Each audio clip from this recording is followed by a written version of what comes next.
बड़ी खबर आ रही है जहां आपको बताया जम्मू कश्मीर में सुरक्षा एजेंसियों ने बड़ी कार्रवाई कर दी है। जो जानकारी हमें मिल रही है, बड़ी कार्रवाई हुई है। सुरक्षा एजेंसियों की तरफ से लगातार एक्शन जारी है, ये हम देख रहे हैं। और सुरक्षा एजेंसी अलग अलग जगहों पर देखिए यहां सर्च ऑपरेशन भी चला रही है, जो अभी पिछले कुछ दिनों से हम लगातार देख रहे हैं। और अब जो जानकारी मिल रही है, 100 से ज्यादा संगठनों पर छापेमारी की गई है।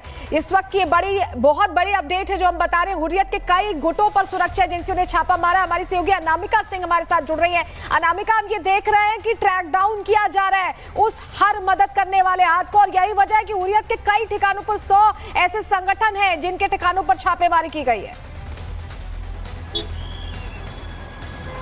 और देखिए छापेमारी के साथ साथ जो कार्रवाई का दौर है वो चल रहा है। देखिए किस तरीके से यहाँ पे जो सेना के जवान हैं उनकी ओर से सर्च ऑपरेशन चलाया जा रहा है। दिखा दूं मैं आपको काफिला, हालांकि जो मेरी मौजूदगी कुपवाड़ा के टंगडार बॉर्डर के पास में है, जहाँ पे बॉर्डर पे जो चहलकदमी है सिक्योरिटी के फोर्सेस की, वो यहाँ पे ज्यादा तेज दिखाई दे रही है। इसी के साथ साथ बात अगर कुपवाड़ा की करें या अलग अलग जगहों की करें तो कई इलाके ऐसे हैं जहाँ पे प्रतिबंधित संगठन जो है, जो छोटे छोटे संगठन है यहाँ पर, जो कि कहते हैं कि दरअसल वो जम्मू कश्मीर के युवाओं की भलाई के लिए काम कर रहे हैं, लेकिन इसकी आड़ में वो युवाओं को बरगलाते हैं, फुसलाते हैं और उन्हें ट्रेनिंग देने के लिए पाकिस्तान बॉर्डर तक पहुंचाते हैं। ऐसे लोगों की धरपकड़ यहां पर तेज कर दी गई है। सिक्योरिटी फोर्सेस पीछे भी हैं और कुपवाड़ा के भी कई इलाके ऐसे हैं जहां पर ऐसे घेरेबंदी करके सर्च ऑपरेशन को तेज कर दिया गया है। हालांकि जो सवाल पूछा आपने, कैसे कई लोगों को चिन्हित किया जा चुका है, कुपवाड़ा जिले में भी ऐसे कई इलाके हैं, क्योंकि कुपवाड़ा की अगर बात करें तो ये टूरिस्ट प्लेस नहीं है, ये टूरिस्ट प्लेस नहीं है। और देखिए टूरिस्ट प्लेस ना होने के चलते यहाँ पे जो गांव के इलाके हैं, यहाँ पे छोटे छोटे जो संगठन है जो कि इंडिया में प्रतिबंधित है, चाहे जमात इस्लामी हो, चाहे तरीके जमात हो, चाहे वो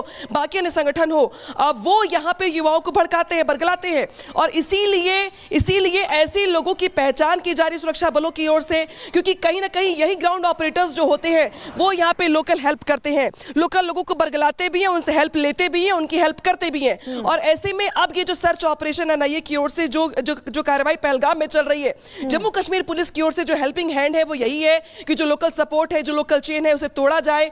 एक तरीके से यहाँ पे जो मददगार होते हैं गांव-गांव में काम यहाँ पर किया जा रहा है। यही वजह कि बड़े स्तर पर चेकिंग चल रही है, छापेमारी चल रही है। आप हमारे साथ बने रहेगा। नामिका, आपके पास हम वापस लौटेंगे, लेकिन स्टूडियो में हमारे साथ खास मेहमान भी जुड़े हुए हैं। हमारे साथ defence expert captain Shyam Kumar जुड़े हैं, group captain UK Devnath sir भी जुड़े हुए हैं। लेकिन श्याम सर, पहले आपके पास मैं आ रही हूँ। मैं ये जो तस्वीरें हम लोग देख रहे हैं, कल 3D मैपिंग होती है, आज एनआईए के डीजी पहुंचते हैं और खुलासा ये होता है कि घाटी में 20 से 40 वर्ष के 14 ऐसे लोग हैं जो मददगार के तौर पर काम कर रहे थे, आतंकी स्लीपर सेल के तौर पर काम कर रहे थे।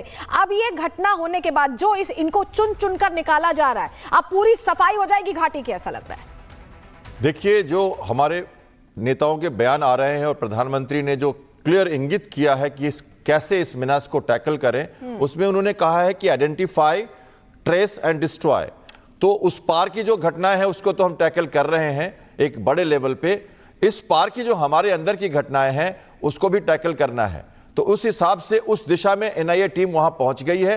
और हम अगर कोई बड़ा एक्शन या कोई बड़ा कार्रवाई करने जा रहे हैं तो इंटरनेशनल लॉ में हमें यह भी देखना है कि हम किस तरह से अपने सबूतों को पूरी तरह से रेडी कर लें, और ताकि हमको जरूरत पड़ने पे हम ये कह सकें कि हमने सही कदम उठाया। तो कोई भी कोताही बरत नहीं रही हमारी सरकार, हर तरह के प्रयासों में लगी हुई है। तो इस स्लीपर सेल्स जो वहां पर हैं, ये तो सबको मालूम है कि जब कभी भी इतने दिनों तक लगातार सॉफ्ट ब्लीडिंग पाकिस्तान नहीं कर सकता जबकि उसको लोकल सपोर्ट ना मिले, और वो सस्टेन नहीं कर सकता था टेररिज्म को। तो हमारे लोकल सपोर्ट में कहीं ना कहीं जो व्यवस्था में जो छुपे हुए अभी भी लोग हैं उनको निकाल के पहले उनको खत्म करना है। तो ये जो अभी हमारे डीजी भी गए वहां पे, तो हाईएस्ट लेवल तक हम जाकर और इंटेलिजेंस जितनी भी यूनिट है उनको कोऑर्डिनेट करके, और एलजी ने भी क्लियर डायरेक्टिव दिया है। देखिए, जब ये नदन कमांडर की बात कर रहे थे आप, तो ये नदन कमांडर जो हमारे लेफ्टिनेंट जनरल शर्मा बने हैं, ये गए थे एलजी से मिलने चीफ ऑफ आर्मी स्टाफ के साथ, क्योंकि ये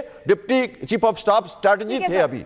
तो उस हिसाब से पूरा एक क्लियर पिक्चर दिया गया है, छूट दी गई है इंटेलिजेंस एजेंसीज को कश्मीर में, दी गई है और उसी पर काम होता भी दिखाई दे रहा है। लेकिन पहलगाम आतंकी हमले के बाद भारत के तेवर देखकर पाकिस्तान के पसीने निकल रहे हैं। पाकिस्तान को डर है कि भारत नहीं माना तो पाकिस्तान को मिट्टी में मिलना तय है। डरे सहमे पाकिस्तान में सबसे ज्यादा रफाल फाइटर जेट की दहशत है। आखिर बड़ी बड़ी हाकने वाले पाकिस्तान क्यों रफाल के नाम पर सुनकर ही गश खा रहा है, रिपोर्ट के जरिए आपको समझा रहे हैं।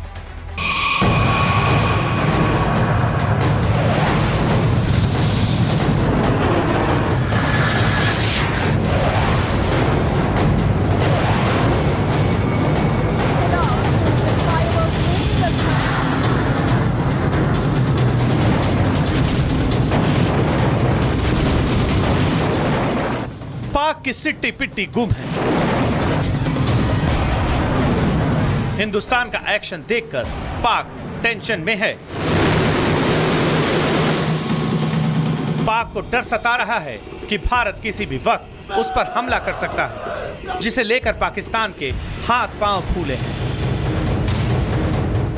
पाक की सबसे बड़ी टेंशन यह है कि आखिर जंग खाए हथियारों के दम पर उसकी सेना भारत का सामना कैसे कर पाएगी।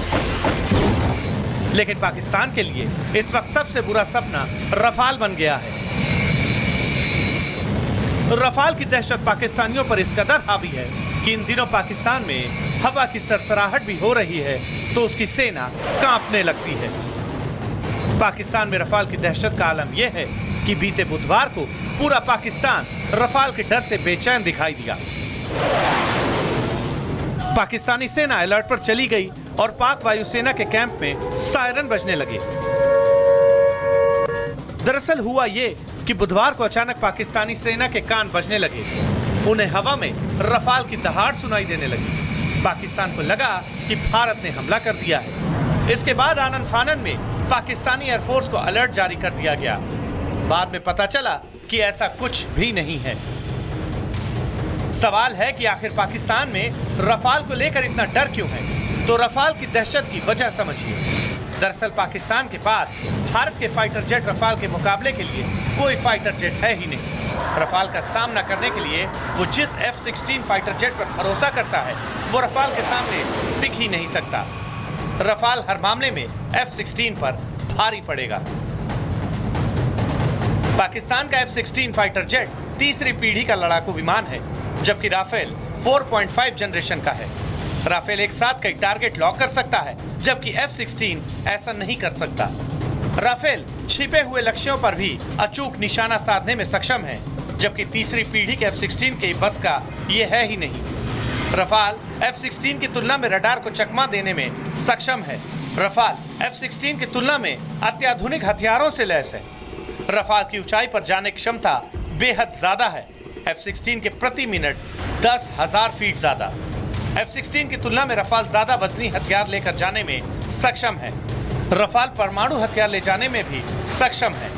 रफाल हवा से हवा और हवा से जमीन पर परमाणु हमले कर सकता है।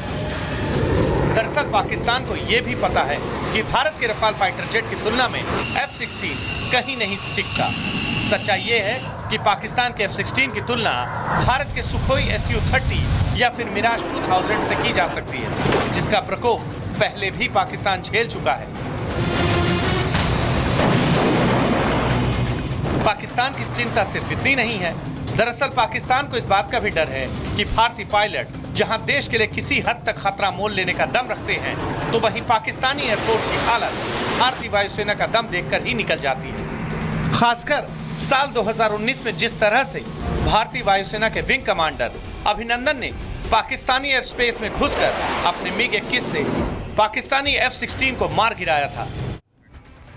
इस बीच आपको तस्वीर दिखा रहे हैं। ये तस्वीर अहम इसलिए हो जाती है क्योंकि NIA के DG यहाँ पहुंचे हैं। ये पहलगाम की तस्वीरें हैं और बैसरन घाटी का DG अब यहाँ पूरी तरह से एक ब्यौरा भी ले रहे हैं और पूरी जानकारी ले रहे हैं, क्योंकि घटना यहाँ पर हुई थी, इसलिए ये स्पॉट बहुत अहम हो जाता है। खुलासे नित नए हो रहे हैं कि 15 तारीख को भी आए थे, लेकिन इस बीच NIA के DG के पहुंचने की तस्वीरें हम दिखा रहे हैं। हमारे सहयोगी जतिन हमारे साथ जुड़े हुए हैं। जतिन, हर पहलू पर जांच NIA कर रही है। DG का पहुंचना अपने आप में मैसेज देता है कि एक एक चीज को क्लैरिफाई किया